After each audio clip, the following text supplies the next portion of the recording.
Looks like a good angle for the camera. My glasses are. Hello, everyone. Welcome. It's good to have you guys here today. Let's see here. There was a huge hey there. Are you gonna play some TV for No, us? that is one of those damn YouTube ads. Isn't that so annoying? Wish they'd just stop that anyway. All right.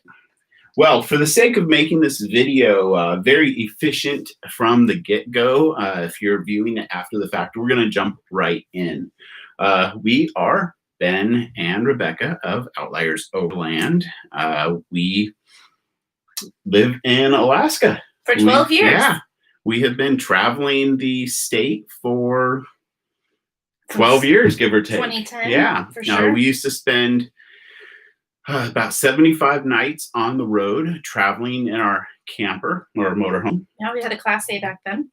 Yep. And we milked out every last minute of First one's on the road, last one's off summer the road. months. And then we started a career of traveling for, I'm going to say full time, but very, very Part-time, long full-time. road trips, like 7 months, 9 months, 11 months, and one would think 13 months would be next, but it was 4. Thank you very much, COVID, when we were in Baja and made a run to the run home. Yeah. So Okay. we've done the Alcan, what, like 10 times now? Yeah, I think you've done 10, I've done 9 or something. we've done it enough. Plenty. Yep. All right. So we asked across social media. I want to look here, but I really should be looking up at the I know, green it's dot. hard to look at the right place. What questions do you have about traveling to Alaska via Overland or RVing? And we asked that on our Facebook groups, Alaska RV Travelers and Alaska Overland Travelers, which you're welcome to go join. And some really cool off-roading and overlanding Facebook groups. So we got a bunch of really good questions. And all of our own social media. You can find us on Facebook, Instagram, and obviously YouTube. Let's see here. So we're going to be peeking over to our notes.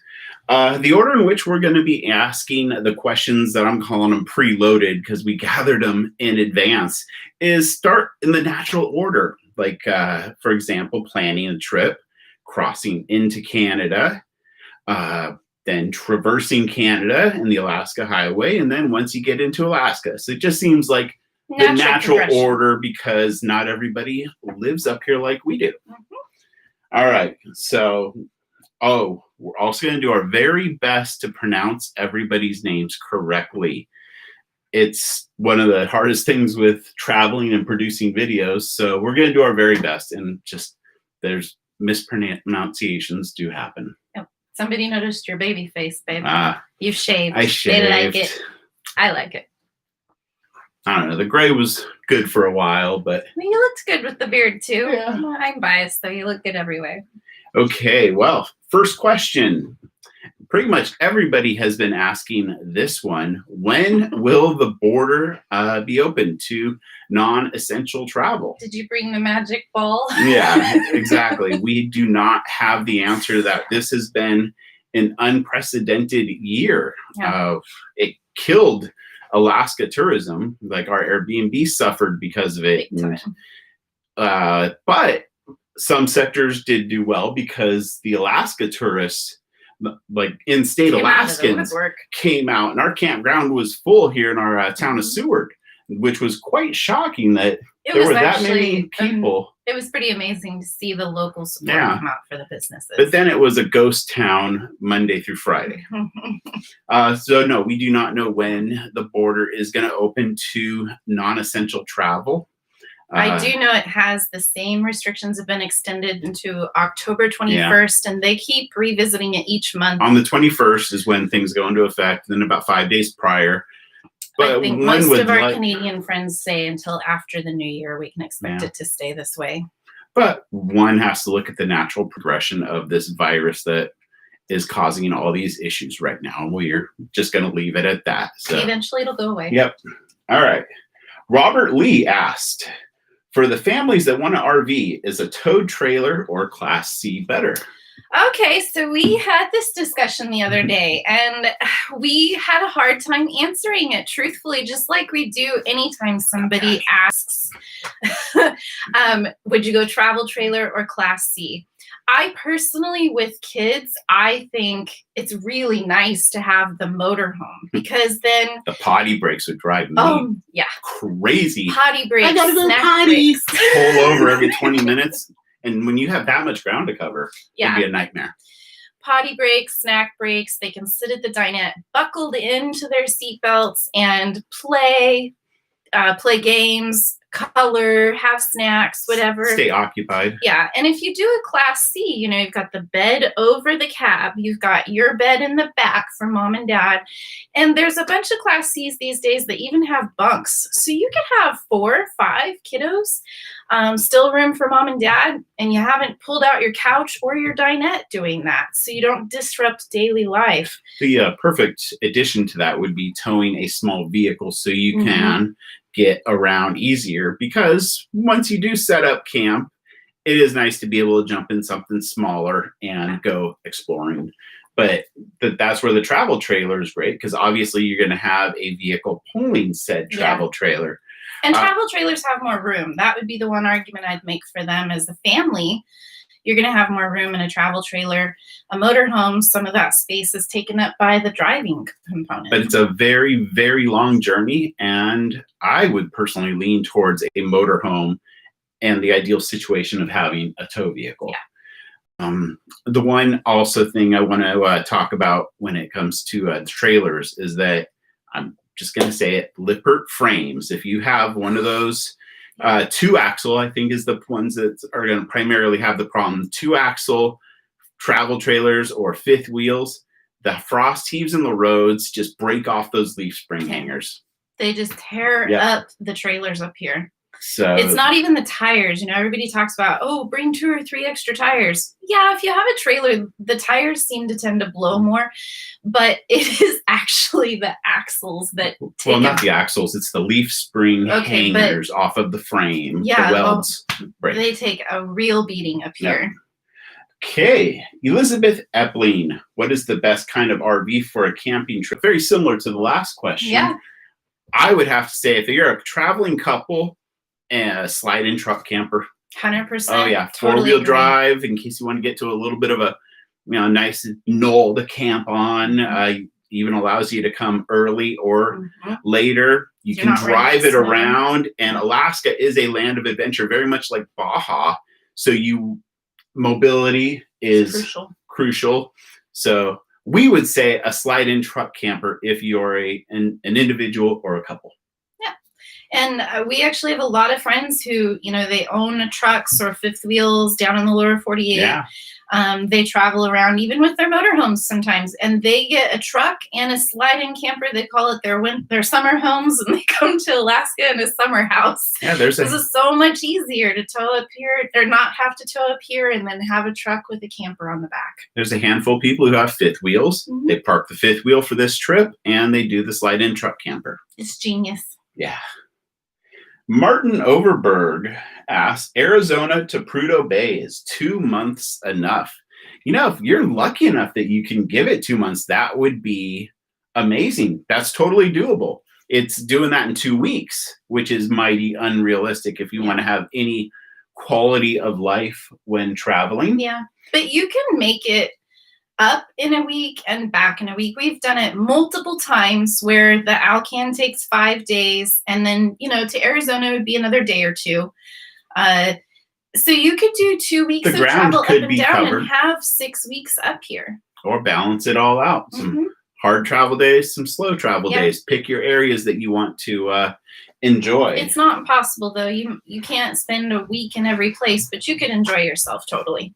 But if you have the option of making it 3, go 3. Yeah. Or 4. The longer, the better. Hands down. There's so much to explore and take in. It's not just a destination. It is a state of mind up here. Okay. Jack John London. Why did they put it so far away? Well, actually, we just have been listening to Alaska by James Michener. And in the beginning of the book, he explains how Alaska was formed back when Pangea was happening. So read that book. Or listen to it on the way up, because it's like a 52-hour book on tape, or audio book, whatever they're called nowadays. And you'll learn why Alaska got stuck clear up here where it's at. But I personally like it being so far away in some ways. The draw. But in the other way, when we've done so many trips back and forth, give or take 2,000 miles from the lower 48 border to our home, it wears on us. It does. Like, the drive is not fun anymore. Last drive south was interesting and a challenge because we did it in the middle of winter. It was minus 20, which kind of right before Christmas, which was fun. It made it interesting or adventurous. Something that's become a little bit of a drudgery, different and exciting for us. So we had fun doing that. Allie LePage asks, is it a miserable drive? Well, I would say it depends on how you do it. If you, first of all, if you don't enjoy driving, well then, yeah, it's pretty miserable because it's a really long ways. But on the flip side, there's so many cool things to see while you're on your way up here. For example, we love hot springs. So we stop at every hot spring on the way up here, and we have our fun places that we love to stop. There's the signpost forest. There's some you can stop at Muncho Lake. It's beautiful. And if it's your first time, there are a lot of really cool things to do. It's a long drive, but once you get past Dawson, it is gorgeous. And you're snapping pictures and like, stop here. And there's things to do on the way. I wouldn't say it's boring at all. No. Or a drudgery of a drive. No. I mean, it is after 10 times, but the first few times you do it. You can also look at it from the perspective. Like I like the part past Fort Nelson. Yeah. Fort Nelson, when you enter the Northern Rockies. But you can look at it as you're either in the middle of nowhere surrounded by nothing, or you are actually surrounded by everything that ultimately matters, being nature and all those amazing sights. Okay, Robert Wood, how much am I going to spend on fuel? That's a good one because there's a lot of factors. Because there's Canadian fuel and their own taxation. There's the exchange rates. There's credit card foreign transaction fees. There's how much mileage you get on your truck. Like that's miles per gallon. And then in Alaska, there's certain places that don't have sales tax. So you'll get 50 cents a gallon cheaper there.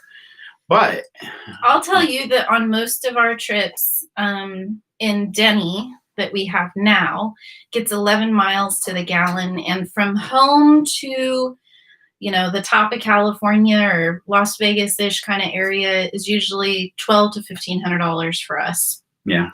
And if it's a year where either the exchange rate is really good or the gas prices are down, like the prices in Canada, when we were there in December and in April this year, were a lot cheaper than they were the last few times we went before. So that's a trick question, but check fuel prices in Canada. Check exchange rates, figure out what your mileage is. I'm usually within $100 of what we end up spending if I map it out. And there are also extremely remote locations. Like we were just up at the top of the Dalton and Prudhoe, and what was it, 470 something? Oh, yeah. So, which actually is not all that bad right now, considering the location. Yeah. But yeah, that is. Imagine what it is when we're $4 a gallon down here in Seward, because right now we're $2.76 in Seward. So it's almost double.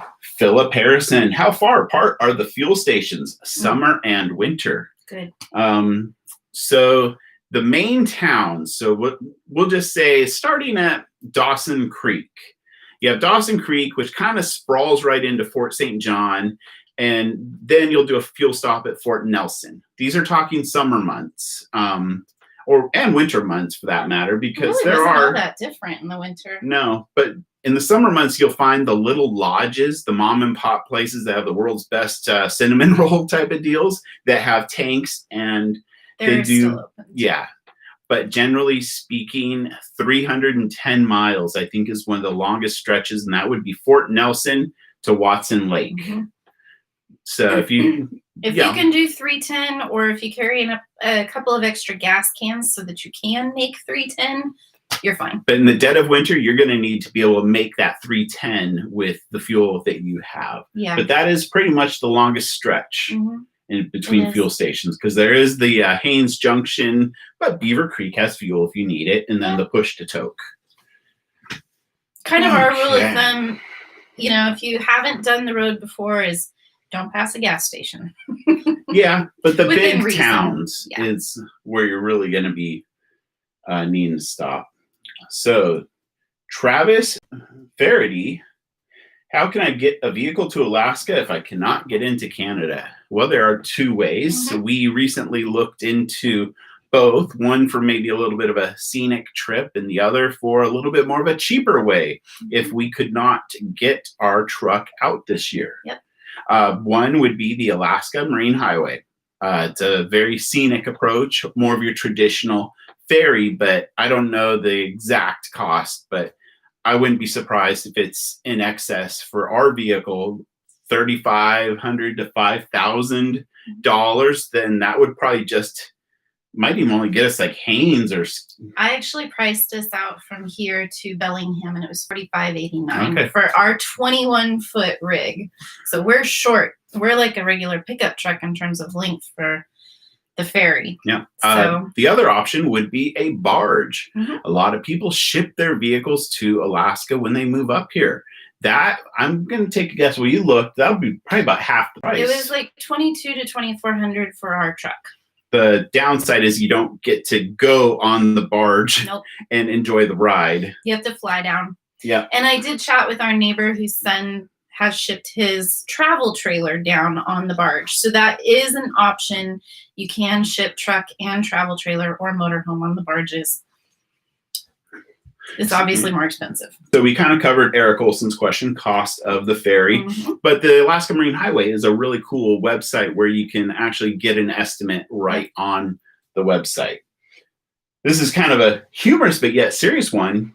John Sevoldson, why isn't there a bridge across the Bering Strait? Oh, that would be awesome. That would be fun. I've even pondered the idea of wanting to drive across that thing in the winter.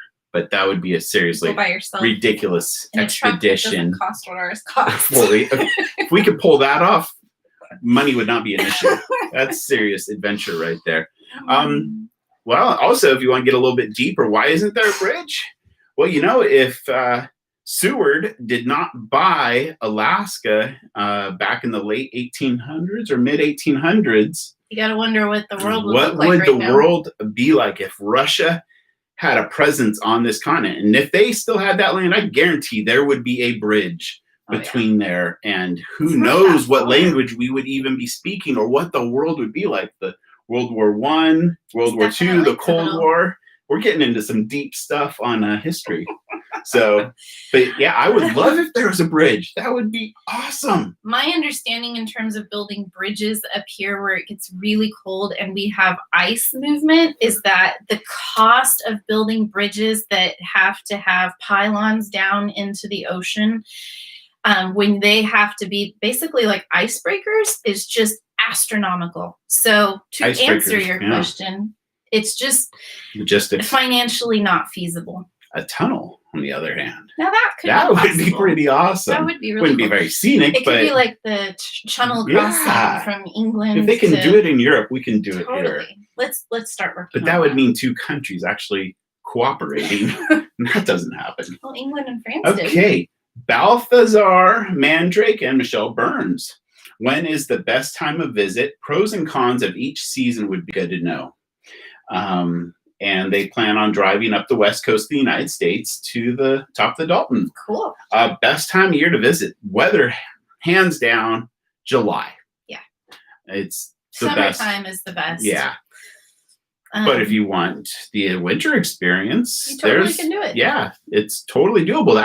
The highway is open year round. And if you don't have a really well insulated rig and you're going to drive the Alcan in the wintertime, I would recommend that you plan on staying in hotels. It's not that you can't drive up here in the wintertime, but don't plan on being able to stay in a normal RV. Like we would never have done December in our old Class A Tiffin Allegro, no, it would not have tolerated the cold well. Well, we would have had to completely winterize everything and have water bottles and a glorified bucket for a pooper. But you could do it staying in hotels on the way up if you really wanted to have the winter experience. But, okay, so my answer for the best time of year would have to be fall. Yeah. And I say that because about the third week of August, the vast majority of tourists go home. School starts, summer break is over, and it dramatically drops at that point. The pros and cons to this would be less people. It's also getting dark. The aurora is present year round, but when it gets dark, you can actually see it. And fall colors. We enjoy fall colors, and Alaska is very predominantly yellow with its fall color theme, but orange and red. The tundra takes on some red colors, and it is absolutely majestic.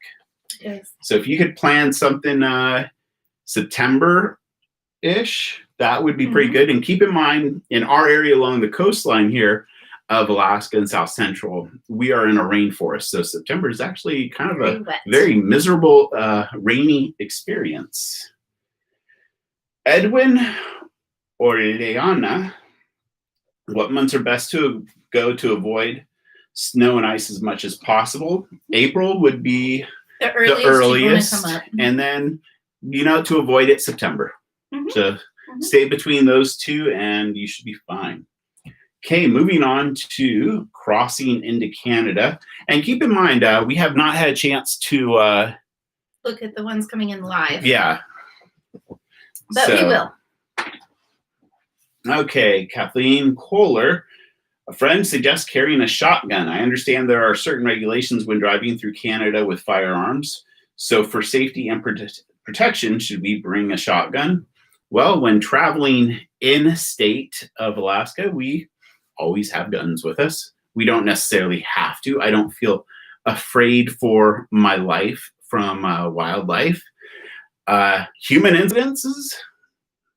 Yeah, there are some strange cookies up here, but there's strange cookies everywhere. So I would almost venture to say you're a little safer up here just by the sheer lack of human beings.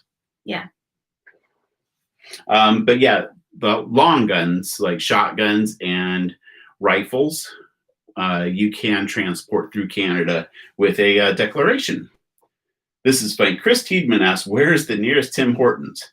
Well, that is the nearest town closest to the Canadian border, I would say. It would be Whitehorse, wouldn't it? There's probably a Tim Hortons. Whitehorse. And then on the southern end, it's very populated. Oh, yeah. Tim Hortons is as soon as you cross the border on the southern famous end. Canadian coffee donut it's like sandwich shop. It's like a Dunkin' Donuts, I guess, of the Canadian version. So moving on to the Alaska Highway and traversing Canada. Susan Till, would you suggest finding campgrounds instead of the pull-offs in a pop-up for the night or for a few days in an area? Well, when on the move, we always fly by the seat of our pants because the journey is so long, so grand, and there are so many variables that it's hard to really plan on being somewhere at a certain time unless you limit your miles. Yeah. Yeah, we're not ones that are big for making reservations. And if you're not looking to stay somewhere around the holidays, like if 4th of July up here, gotta have a reservation, just like everywhere else in the country. But otherwise, when you're in Alaska, you don't really have to make reservations for the most part. You can pop into a campground and ask for a place to stay that night. Odds are you're going to have a spot. So if you decide you want to stay at a campground, it's pretty easy to get. Yeah, there's no shortage of campgrounds in the North Country. And that's, I think, true on the way up here as well, because it's a very transient experience. But honestly, we rarely stay at campgrounds unless we need water or need to dump or something like that. Or we want to stay at Liard Hot Springs. Well, yeah. That's the one exception on this journey where we will. Or Tahkeene, if we stay longer. Yep. And we did stay one night in an RV park on our Mad Dash coronavirus run north. Mom needed some utilities for her rig. Okay, Charlie Burgess. Is it true you can boondock anywhere on the side of the road? Not Anywhere quite. might be excessive, but most places. Yeah. The roads up here were built off of gravel from gravel pits. And there's these routine gravel pits all along the highways that you can just pull off and park in, especially in Alaska. We have noticed over the more recent years, Yukon and a lot of their pullouts and rest areas, they have a sign. They have a sign that says no overnight parking or camping. So you have to be a little pickier about where you pull off there. But in BC, we've pulled out and parked on all kinds of places. And all over Alaska. Oh, yeah. Pretty much pull out anywhere along the highway that there's a pull out or you see a gravel pit down below. That was one of our biggest adjustments to when we started traveling the lower 48 was all the restrictions, so open, so wild up here. Yeah. Totally different, very liberal up here. Michelle Salio, once in Alaska, are you without cell service? What if you have an emergency? Okay, well, no, you are not without cell service once you get to Alaska. Verizon works up here and AT&T works up here. And we just recently found out that GCI has a relationship with T-Mobile. So the three major carriers in our country, you've got some coverage up here. In the towns. Yeah, everybody's towers are different, and like Verizon doesn't work very well in Seward this year, but a few years ago it was great. AT&T is definitely probably the best choice for Alaska. If you have an emergency and there is cell service to be had, if you dial 911, it works off of any tower. If there is service to be had. Options, if you want to make sure you're covered, are to purchase a satellite phone or one of the spot devices that you can hit a button. It sends by satellite your location and someone will come help you. Yep. But we have pretty decent coverage. And if you get, it is actually quite amazing how good the coverage is. And in the last 10 years, how much it's improved. Oh, yeah. So if you also have a cell phone booster on your rig, that will help a lot. Mike Babs, what keeps you entertained while driving on those long stretches? What music do you like to listen to while on the road? We have anything from opera to some early 90s rap to earliest Metallica to some headbanging Pantera to country, Rolling Stones. We have everything, but we have taken to audiobooks, and we'll download some. We like to people have fascinating stories. Like one of the more entertaining ones was Betty White. Oh my gosh. Old lady rocks. And Willie Nelson's was really good too. Willie Nelson was a good one. So we really like autobiographies. We've been on a James Michener kick this year. Like when we drove the Dalton, Journey was the one that we read on the way up the Dalton. And it was about people leaving Edmonton to go to Dawson City during the gold rush, during the Yukon gold rush. Trans-Canadian, all-Canadian route. And that was like one of my favorite. But we're only like 6 hours or 8 hours into the James Michener Alaska one, which is like 52 hours long. Yeah. And sometimes peace and quiet is nice. Rarely, but when the weather is good, roll the window down and just feel it. Yeah, sometimes.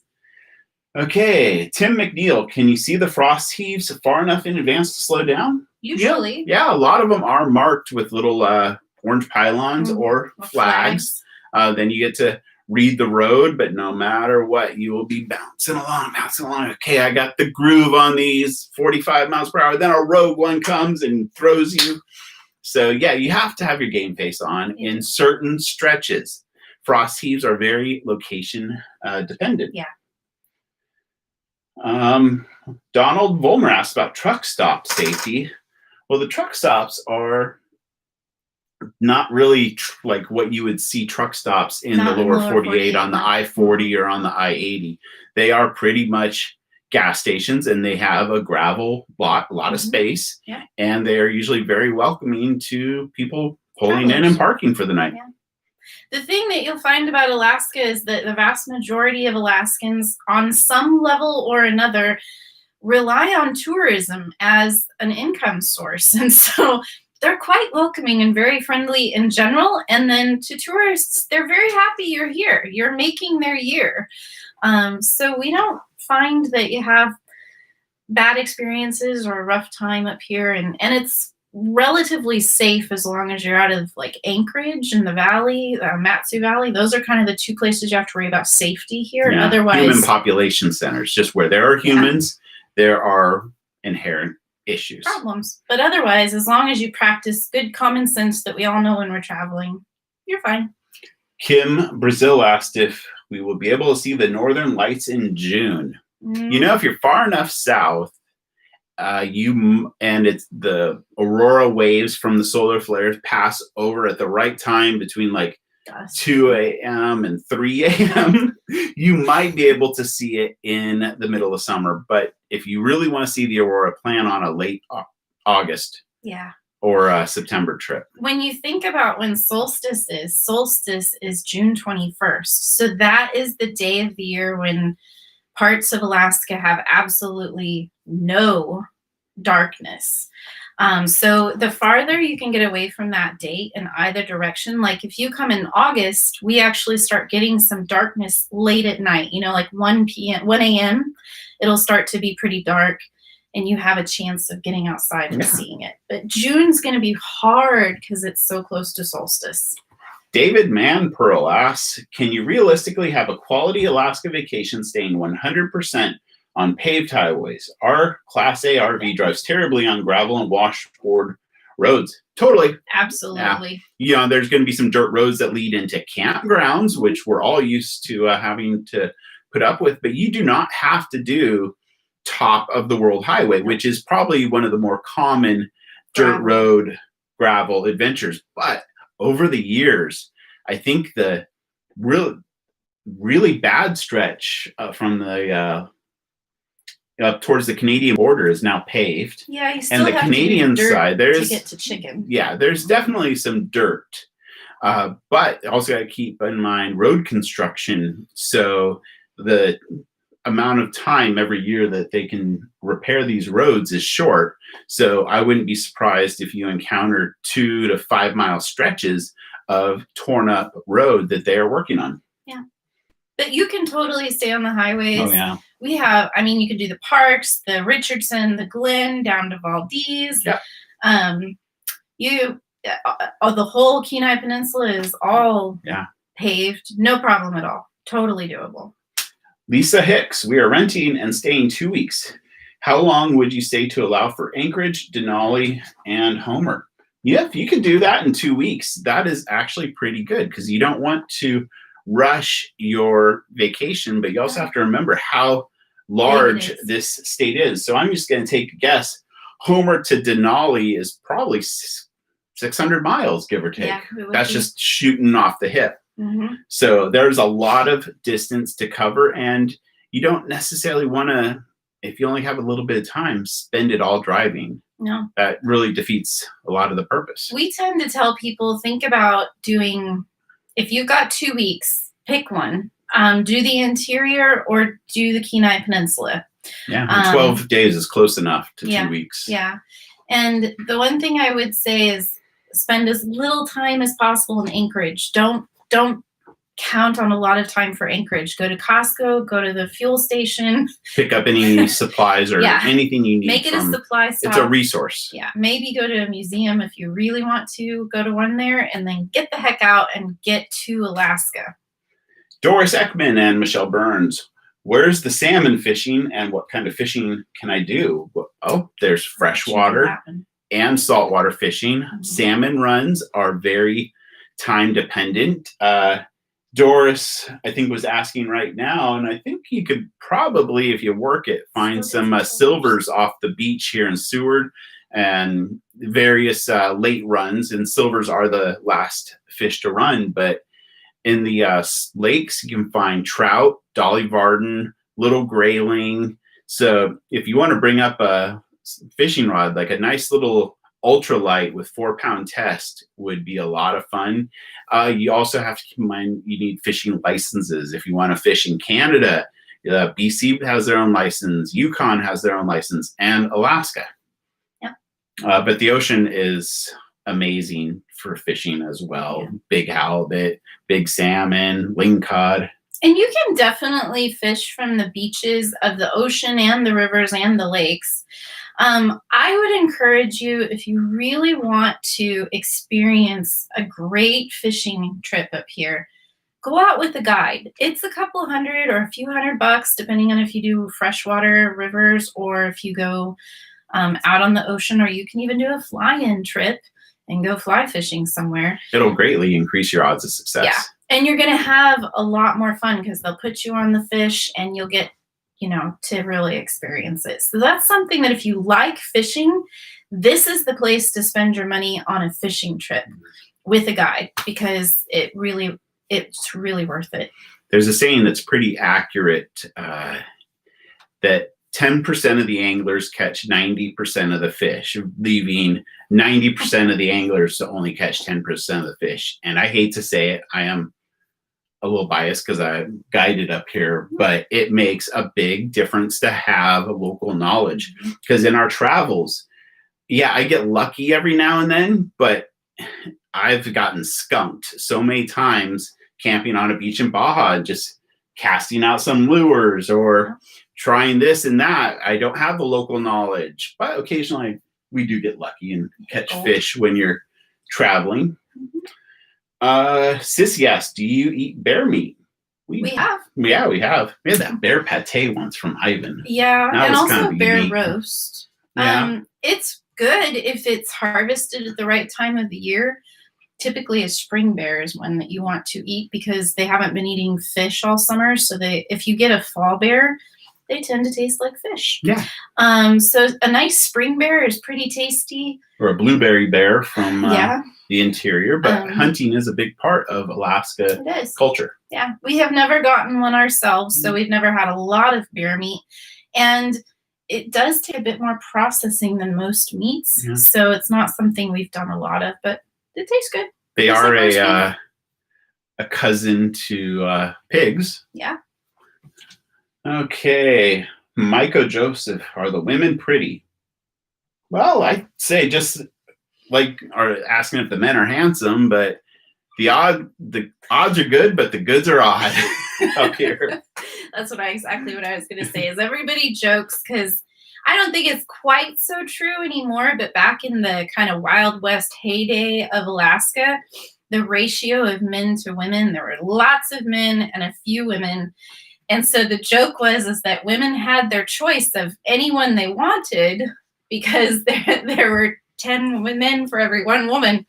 The odds were good, but the goods were odd because people that live in Alaska are a little different. But yeah, some would say that the native women in Alaska are some of the most beautiful women in the world. So yeah, that culture very much has the Pacific Islander look and combined with the Native American. Yeah. They're very very unique mixture. Where can I get James Flores? Where can I get a map of all the breweries? Google.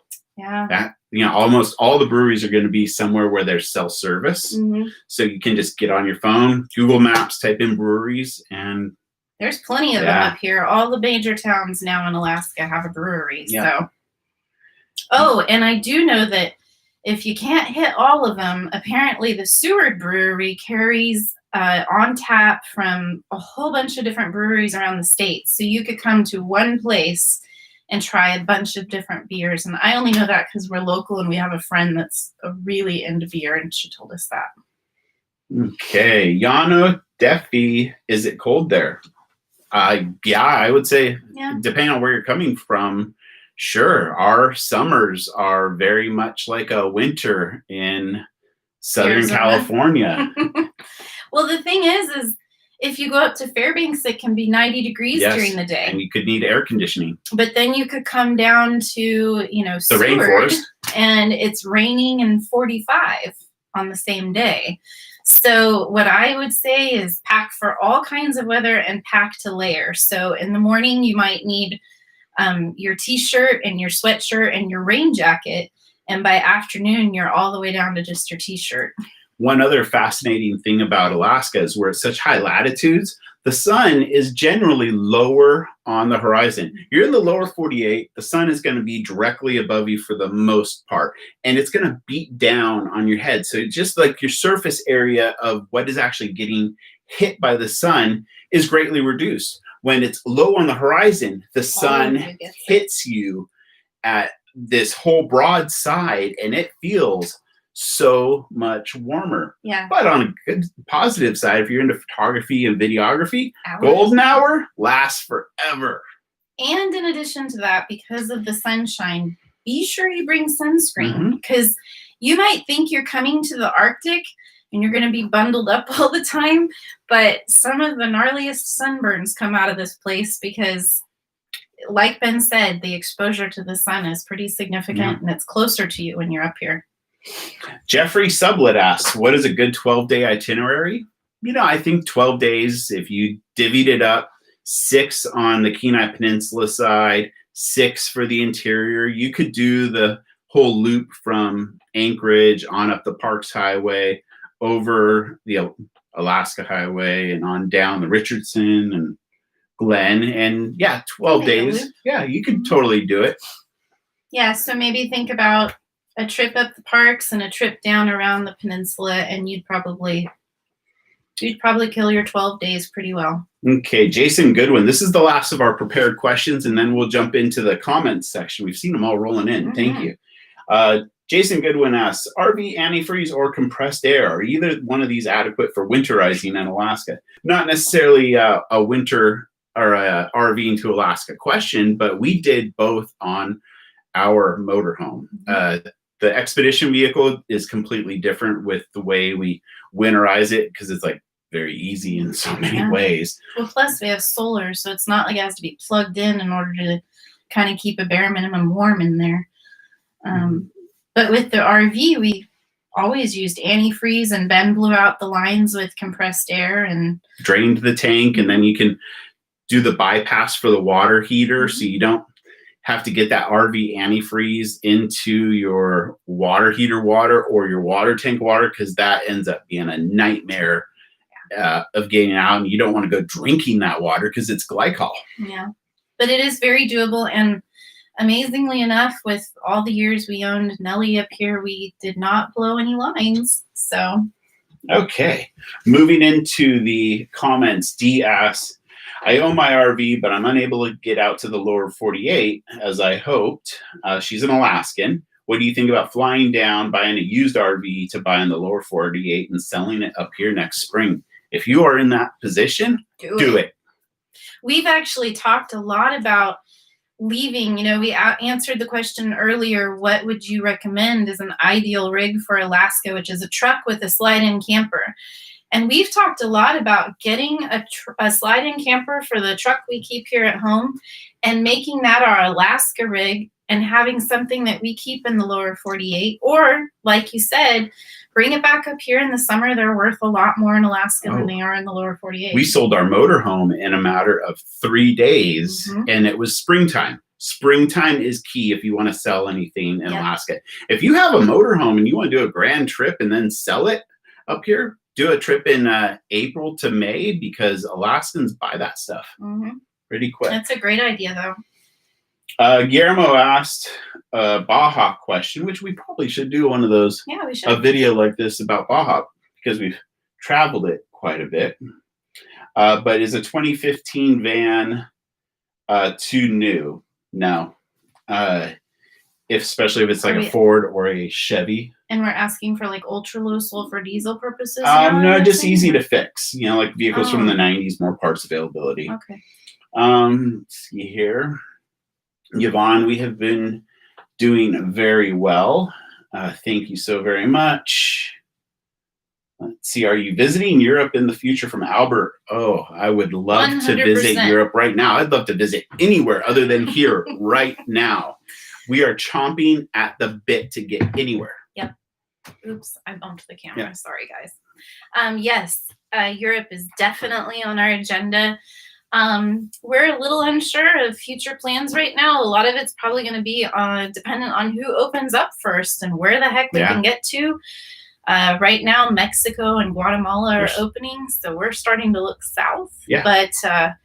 But we can turn left or right or go straight. We're really not too picky. We're going to do it all. And given the nature of our work, we do have business in the lower 48, so we would fall under essential travel. Yep. So if there's business to be had, you can traverse Canada, and Mexico is open for travel. Mm-hmm. I just saw an article that the archaeological sites, more like on the Yucatan Peninsula, are opening to 30% capacity. One of our buddies just said Guatemala is opening up. So I guess they're turning the waterfalls back on. Yeah, maybe that was a joke that they shut down so much that they turned the waterfalls on. Okay. Yes, I shaved. The baby face now. Thomas, hello from Sault Ste. Marie. Hello there. Hello from Bonnie from Michigan. Hi, David King. Hi, David. Great to hear Dwight, you. great to see you. Thank you so very much. Thank you for joining us. Hello from Silicon Valley, California. Mark. Gary Archer from Texas.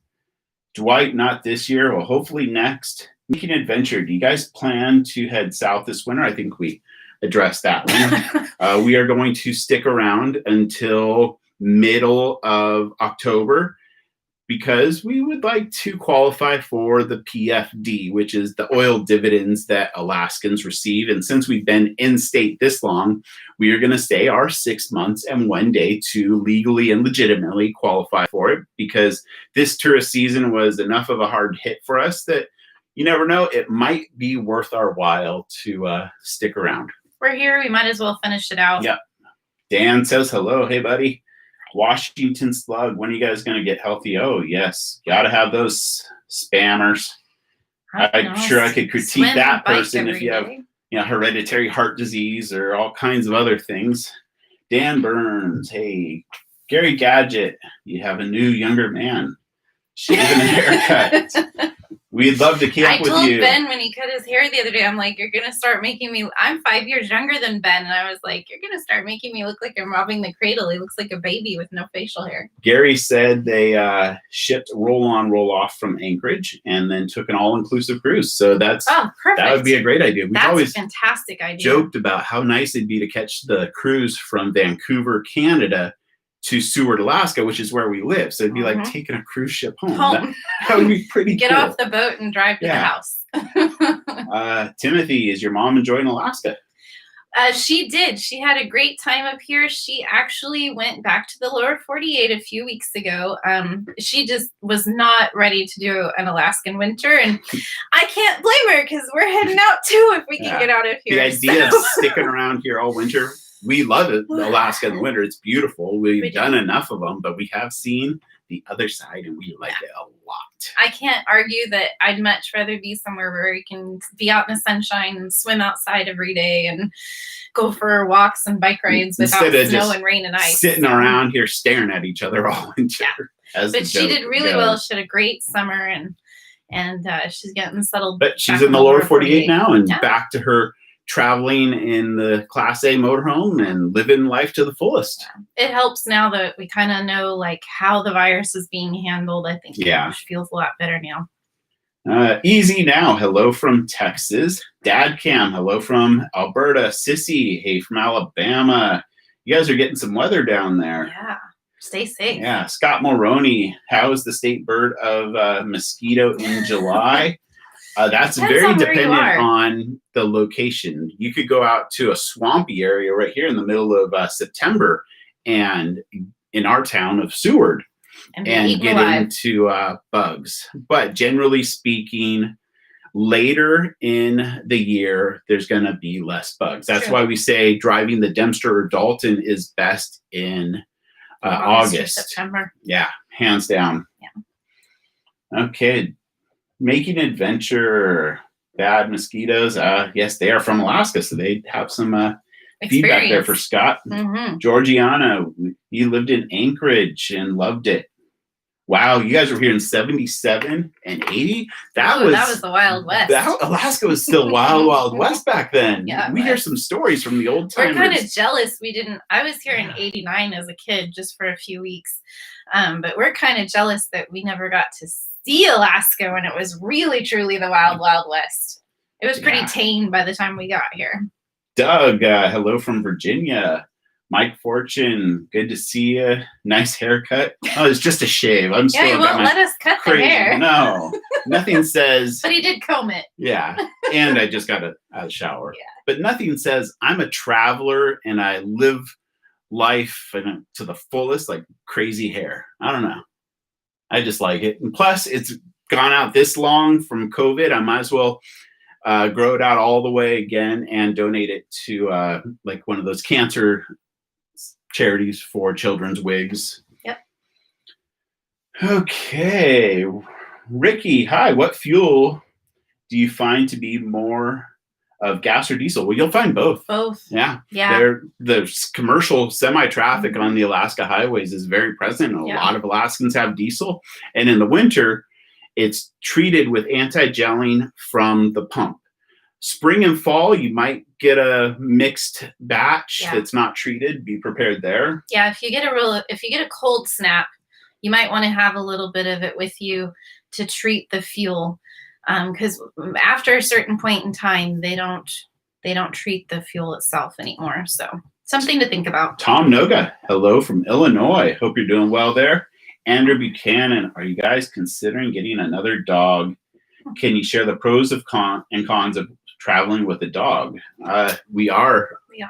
If the right dog comes our way, I think we'd have a very hard time saying no, but we do have a couple, I'd like to call them requests. I don't want to call them requirements, but with our international travel plans, we would like to have a dog small enough that can fit in a bag and carry on to an airplane. You make it sound like we're going to stick him in the grocery store. Not like no Paris Hilton purse dog or anything, but something like Shelby. Shelby was perfect size for fitting underneath the seat 17 in front of pounds. Mm-hmm. And if we're going to be in Thailand, for example, and we want to fly home to Alaska, I would much rather put a dog with us instead of in the cargo. And your mom had a great idea of if we could train the dog to be like on those piddle pads. Yep.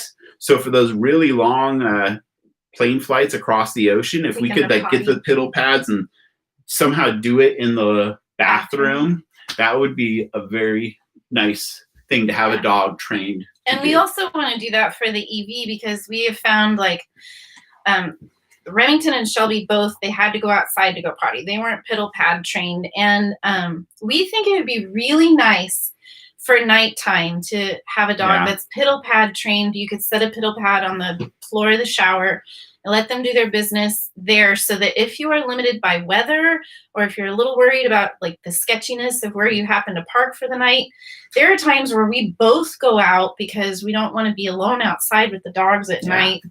So we're going to do that. As far as pros and cons. That is a very good point when you're in uncharted areas. Yeah.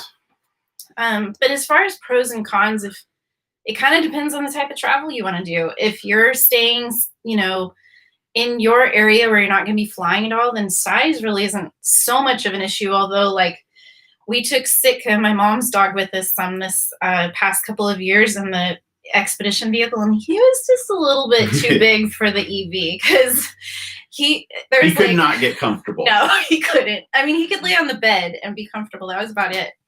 So size is probably a factor. But for Alaska, traveling with a dog up here is great because generally speaking, it is very cool. Yeah. So one of the problems we experienced with Shelby in the lower 48 was it just got too bloody hot. And then even in the motorhome, we'd have to leave the air conditioning running when we had that machine. Yep. So that is one nice thing. And then Alaska, there's so many places that don't have leash laws. So you can just let a dog be a dog. Yeah. As long as you pay attention to the bears. Making adventure. Yes, you guys live in Alaska. I'd like to see you on the road. You guys had a really cool box truck that you've converted. Scott, does Canada have US BLM equivalent? Looking to plan an Arctic Circle trip from the lower 48. Not necessarily like BLM land. It's mainly those gravel pits that are going to be your sweet spot for boondocking. Yeah, they have provincial parks. But not dispersed BLM deserty type stuff. No, and you have to pay to stay in most of those, and it's not just wilderness, it's proper places to park your rig and stay. So definitely more controlled than what we're used to in the lower 48 with like BLM land and being able to pull off on the side of the road in a national forest, that kind of thing. Not so much. But there's a ton of places that you can just pull out. There's no problem at all. But it's on the side of a road. Ricky asked an offbeat question. Have we ever seen Bigfoot? No, but I think Bigfoot up here is known as hairy man, right? I don't know. Kind of like Yeti I thought it or was a Sasquatch. No, I think they call it hairy man. So if you might be wanting to do a little Googling, Google that one. We haven't seen him. We've looked, but no. Dad Cam offered either. some input on Tim Hortons. Cool. Summit. Dave, 93 people in here and only 39 likes. Thank you very much, Dave. We like hearing that. Thumbs up. Scott Moroney liked the Alaska book. David Huddleston removed the message. Hello, Ali from the Philippines. So I would love to visit that part of the world. He might get the prize for farthest away. What's really going on? Did you guys get any reds this year in Chitna? That is where we met. Wow, that was a long time ago. No, we did not go dip netting over to the Copper River this year. We tried the Kenai. And we got one on the first day, and then we had a tsunami warning and had to leave the beach, and we didn't go back. So we actually had a really crappy fish year. And the red run here in Seward was a complete flop. Normally, we can just go pop our 6 fish like 4 days in a row and just get 60 pounds of salmon meat 10 minutes from the house. But no, it never happened. And we did the big Denali, Fairbanks, and Dalton highway trips, so we didn't make a trip over to Chitna this summer. A big hello to Jack from BC. Neighbors. LH says, hey guys. Dalton's band heading your way in July. Hope the COVID thing is done. Want to hit Tuck before hitting Alaska. That would be awesome. An awesome trip. The Dempster, and that's one of our upcoming videos now that we have done the Dalton in this chapter of our lives. I drove it on a hunting trip like 12 years ago. But now we have fresh Dalton versus Dempster, and I'm looking forward to producing that video. It's actually all outlined out. We just need to record it. What's really going on? Men, women ratio 10-1. Okay, I lost. I don't think we have that kind of ratio anymore. That was more back in the day. Now I think it's a little more. Defrost loves a black bear stew. Ooh, that sounds good. You're very welcome for answering the question, Sissy. What's really going on is I'm in love with a native, LOL. Hey, Johnny. And Rich from Florida, thank you so very much. What's up with the cinnamon buns in Alaska? You know, every place has their iconic things like best bread pudding or best cinnamon rolls. And when you're driving to Alaska, you're going to see all of these little lodges where you can stop for lunch or stop and get fuel or whatever you want to do. And so many of them say, best cinnamon rolls in the world or some equivalent thereof. Yeah. The irony is that we have never, and I don't know, maybe you have without me, but together we have never actually stopped for a cinnamon roll on our Alcan trips. No. The Ver Monster RV, if we plan on spending a long summer there, what are your thoughts on tire chains? It depends on what type of vehicle you have and where you intend on going. But middle of September, you should be fine without chains. And if it does snow, it's generally going to melt off. It's not until like October, November when winter like just sets in and whatever snow stays. And the roads get to the point where they're iced over permanently and the snow sticks. So yeah, I mean. But if you plan on going up into the Arctic in late August, definitely be prepared with something, whether they're chains, cables, or those socks, and know your rig because there are very steep grades on the Dalton. They're not long grades, but they are very steep. You'll get like 10 to 12% grades. It wouldn't hurt to have them along, I guess, but I don't know how much you're going to use them. Oh, D says there's one AK brewery that's on the Harvest Host program. That's cool. Oh, cool. Did you guys go to JNY Lund? Did you guys go to Chena Hot Springs? Not. Yes, we did. This Yeah, summer. actually, yeah, we were laid up in Fairbanks waiting for a part that ended up not fixing the problem, but that's a whole nother story. And we did make a trip to Chena Hot Springs this year. And we've been there a few times before. But it's nice earlier, later in the season. That's our personal preference because the water there at their pools is really hot. It's excessively warm, and it's not like Liard where you can get up by the source for really hot and then just get further and further away from the spring and find your sweet spot. Tahkeene's the same way because they have the side that's really hot, and then the further down the pool you go, it gets cooler. But in Chena, the whole thing is really hot unless you go inside to their swimming pool, and it's cooler. It's a very warm swimming pool. It is, yeah. So JNY Lund has family that lives in Trapper Creek. That is right by the Petersville Road, which is one of the ones we have not driven yet. It's one of the last ones we have to do. Yep. It's not a highway, it's just a road, but here there's some pretty cool stuff. Pan American Highway, here they come, with any luck. Robert has brisket on the barbecue. Oh, we'll be right there. Oh, yeah, we haven't had dinner yet. That's tempting. Let's see here. Hello, Sean and Ricky from New Hampshire. Doug, thank you. I'm glad you're enjoying the video. Do you know of any RV age restrictions at campgrounds in Alaska? No. Well, for one thing, there's just so few like actual RV parks. There's lots of campgrounds up here, but very few actual RV parks, and there are no age restrictions.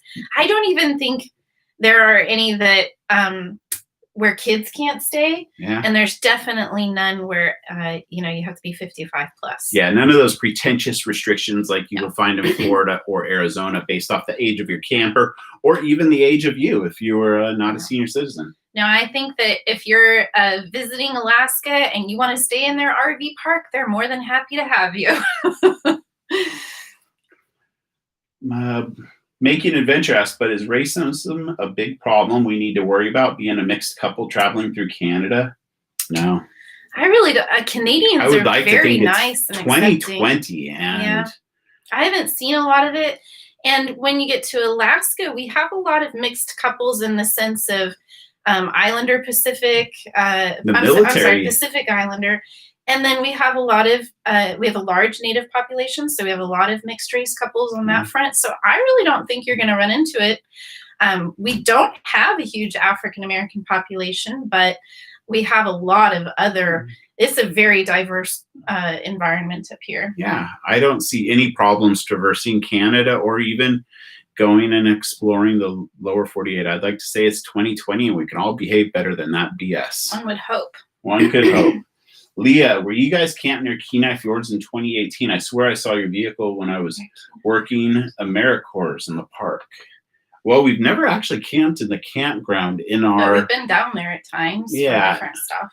But we live in Seward, so that is right, the gateway to Kenai Fjords. So it's entirely possible we were down there. But the summer of 2018, as of July, we were actually in the lower 48, so it might not have been us. That's true. Peter, I was on a freighter to Seward in 68 with my folks. Wow. That's what an experience that would have been. Gee, that's just not even hardly possible anymore. Cool. Timothy asks, what is one of our favorite places in the lower 48? In the lower 48? Wow, that's a long list. I don't do the East Coast well. It's too densely populated and not enough open wild lands. With the exception of the Outer Banks is my favorite place. It's probably one of my top 3 places in the whole world is the Outer Banks of North Carolina. So for the East Coast, I would say that's my favorite. That and Maine. And I know it's not the United States, but Baja California is hands down a very happy place for us. Yeah. And we really like the desert Southwest, Arizona, New Mexico, Utah. There's a lot of really cool ATVing. You can go mountain biking out there. The deserts overall, if you're looking at the lower 48 in winter, we love that whole desert area from Southern California, Arizona, Nevada. It's so much there around the Colorado River. Robert, he's in Seward in 82. Thank you for your service. Wow. So, and was a boat captain for the Army rec camp. Oh, that's pretty cool. We live right down the road from there. Yeah. So just to brief you, if you are retired or active military or even some other various government positions, there's a military rec camp here in our town, and they have fishing charter boats, and then the pay scale, I believe, might even be dependent on your rank. So higher rank you are, more money you kind of theoretically make, the more you pay, and the less you make. Yeah. But they also have an RV park, and they have beautiful condos, right? Like that you can rent out by the night here. So super nice resource for our military. Pepe Le Pew, deep South Texas. Wow. We might be going through there this winter if Mexico opens up and we can head down the east coast of Mexico to the Yucatan. Which would finally give us the chance to do really deep South Texas. We've never done that before. Okay. Hello, Keith. Love Seward. Apollo Restaurant's a good place. The catch of the day there is the best deal. You should tell people about that. In town. So if you catch your own fish, you can bring it in and they will prepare the meal and they'll fry some up for like appetizers, and then they have a tarragon grilled, and then you get potatoes or pasta, breadsticks, salad for like somewhere around $20 now. It's per person. The best deal in this expensive town, and it is very tasty. They also have the best pizza in town if you want pizza. Okay. Wow, that thing just bumped up on me. John's XPQ 128. Hello, Rebecca. Hi. Dee offered to help train our dog to piddle pad. Oh, I would love that because I have no idea how to do that. I mean, I know how to do how to potty outside training. We've done that a lot, but this whole piddle pad's going to be new for us. Totally up for some suggestions. I guess Sitka is listening to our video right now. Hi, buddy. Our old buddy Sitka. He's a good dog. He totally adopted us this summer, and we miss him a lot. Like, Gabe is Mom's dog, and he's a one human dog. But Sitka kind of moved in with us this summer. Yeah. And after Shelby's passing, it was very nice to have that companionship. Well, he was my grandma's dog, so he lost his companion last year when my grandma died, and then we lost Shelby last year, so it was kind of a mutually beneficial relationship. Everybody had somebody to love on. He's a great border collie. He is. Does our vehicle have amateur radio equipment? We carry a handheld VHF radio, which is very handy. It's also good for talking to the road crews. Yeah. So say you're coming up along a road grader and they're coming at you and you're laying of traffic. Well, you can communicate to them that I'm going to switch over to the northbound lane, for example, and overtake you. And I will say that we've done without it up to this point, but I really do think that we'll probably put a satellite phone in the truck and one of the satellite GPS devices, like messaging things that you can use, like a Spot or the Garmin InReach or something like that. We've been talking a lot about. That's the next thing for us to add. It'd be great up here, and it's also great when you travel outside of the country. So those are on our list to add next. Ray harvested a caribou off the Dalton. Congratulations. Good job. That's either a hunt. 5-mile hike over some wicked tundra or archery. Mm-hmm. Bravo. Either way, that's Timothy asked if we've ever had the drink with the toe in it. That's actually in Canada. That's not in Alaska, Dawson City. Yeah. And it's a unique experience. A little disgusting in a way when that toenail kind of hits your lips. It has to touch your lips. But no, we did it. What year was that? Like 2014, 2013? 2013, right before we started traveling year round. It was a lot of fun. I love Dawson City. That's a cool It gold is rush one town. of our favorite places to go. Totally recommend hitting it up. Peter Grimshaw. Wow, they were up here in 68. Wow, you guys are so privileged to have seen this area then. I kind of think of that as like having gotten to see China back when, I'm going to sound inappropriate here, but like back when it was not really industrialized yet is the good way to say it, or to have, gotten to see Amazonian tribes before they were exposed to, like, to get to see Alaska back before it was corrupted, dare I say. Modernized. Yeah. Would be so cool. Daryl asked, love your videos. Thank you. Do you guys have regular jobs? Well, no. Rebecca had a regular job for a long time.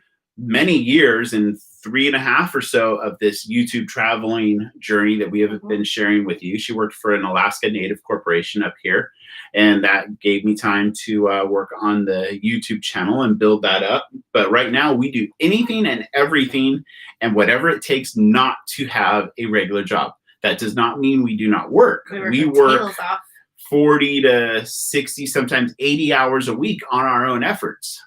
I do this YouTube channel that does generate some income. Then there's affiliate links like, hey, we recommend this water bottle, go to Amazon. And then there's referrals like from Harvest Hosts.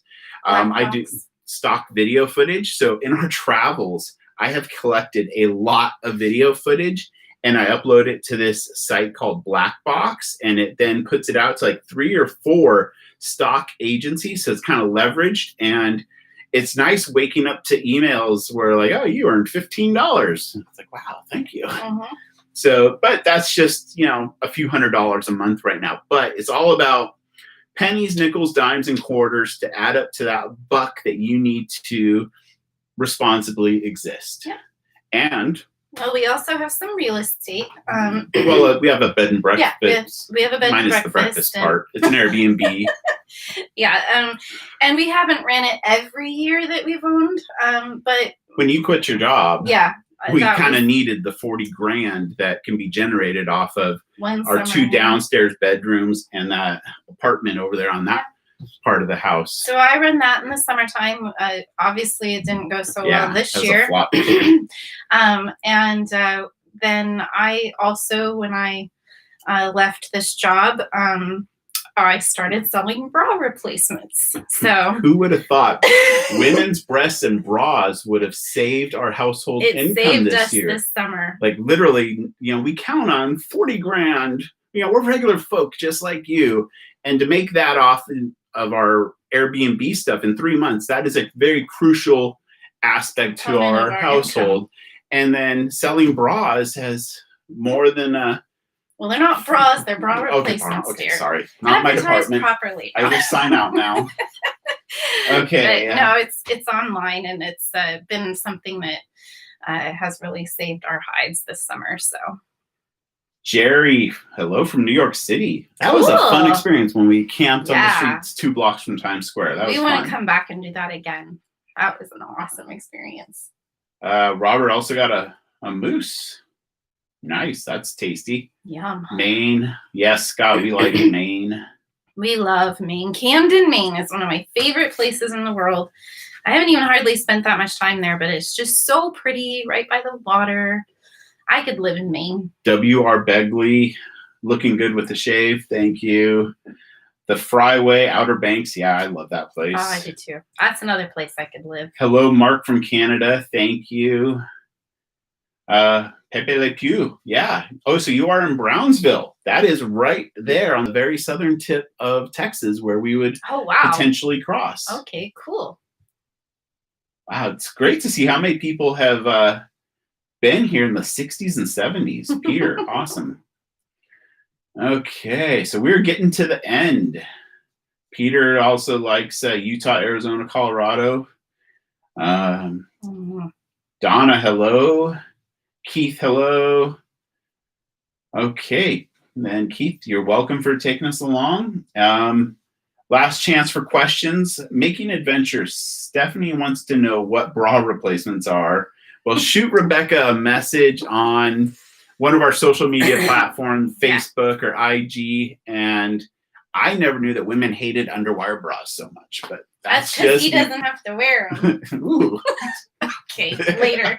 All right. I guess on that note, thank you so very much for joining us on this live session. If you want us to do another one of these on Baja, California, we've done 4 trips down there over the recent years. Well, so I think we could travel before that too. Yeah.